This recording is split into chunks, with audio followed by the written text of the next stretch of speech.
Have you had your gallbladder removed and things have only gotten worse? There's this weird pain where your gallbladder used to be, diarrhea, nausea, and foods? Well, heck, you can't eat them because they go right through you.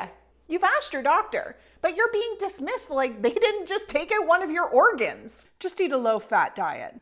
I am. In fact, I'm practically eating a no-food diet at this point. Well, then this is what the rest of your life is going to look like.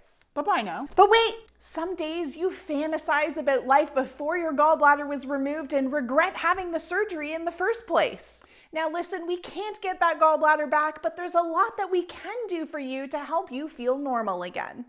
In this video, let's break down what you can do after you've had your gallbladder removed, whether it was 3 weeks or 3 years ago.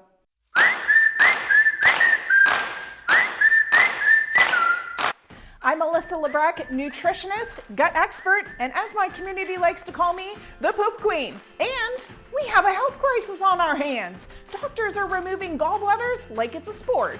I'm experiencing some pain in my stomach. Can you help me? We are seeing some sludge in your gallbladder, so we're just going to lop it out. I'm bloated. Lop it out. I'm vomiting. Lop it out. I've got this burning happening in my throat. Let's lop it out just to be safe. Basically, any gut-related symptom is good enough reason to cash in that check after another successful surgery. If the symptoms after having a gallbladder removed didn't highlight the problem with this surgery, then let's dive a bit deeper. 1.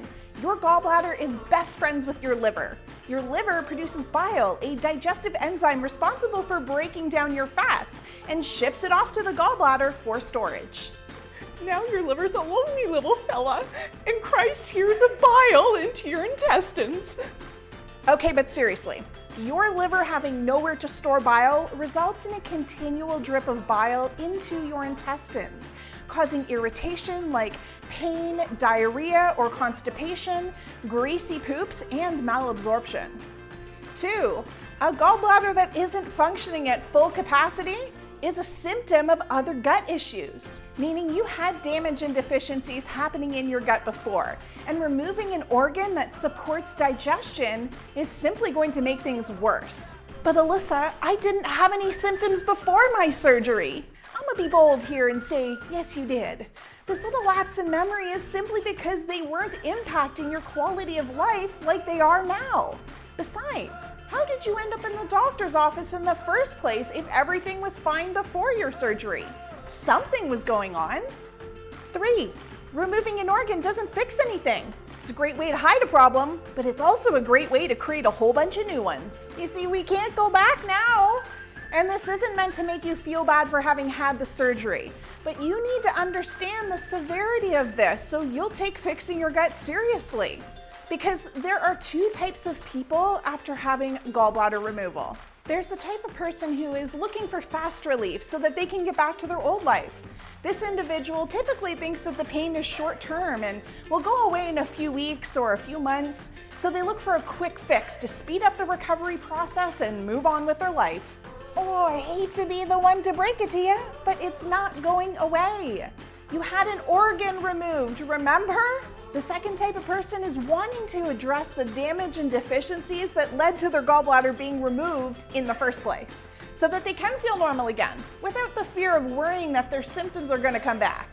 And to be clear, I'm not here to manage your symptoms or dish out temporary quick relief by suppressing your symptoms. That's what your doctor's for. We either fix this now or you wait longer until you can't tolerate your symptoms any longer and get serious about fixing your gut. My only question will be is how bad does it need to get for you to be ready? Now, if you're the second type of person and you are ready to feel normal again, here is what you need to do next. Support fat digestion. Your gallbladder stores bile. Bile is an enzyme that breaks down fats. No storage of bile? You're gonna have little to no digestive power to break down those fats. So supplementing ox bile is a great way to support your digestion. Next, get tested. Alongside an angry gallbladder, and now a no gallbladder, can be anything from severe deficiencies in the body due to weakened digestion and absorption after surgery, all the way to overgrowth of opportunistic bacteria. You'll need to know what enzymes you're depleted in beyond just bile. what good bacteria are depleted, and what bad bacteria are having a party in your gut. This is something we help our gut lovers with inside the Love and Trust Your Guts program. Last, don't blame the food. I know it's tempting, but food isn't the problem here. Your gut is. It's depleted, and now you're down an organ. Throw it some grace and understand it's struggling to digest foods. Instead of limiting foods, focus on consuming more nutrients in the most easy to digest ways, like soups and smoothies, and adding in gut healing liquids like peppermint tea for gas and bloat, golden milk for inflammation, or bone broth for weakness and pain. All right, my friend, you didn't think I'd leave you hanging. You can grab my golden milk and bone broth recipe in the link above. And if you liked this video, be sure to hit that like button, subscribe to our YouTube channel, and give it a big ol' share. Time to put this wig on.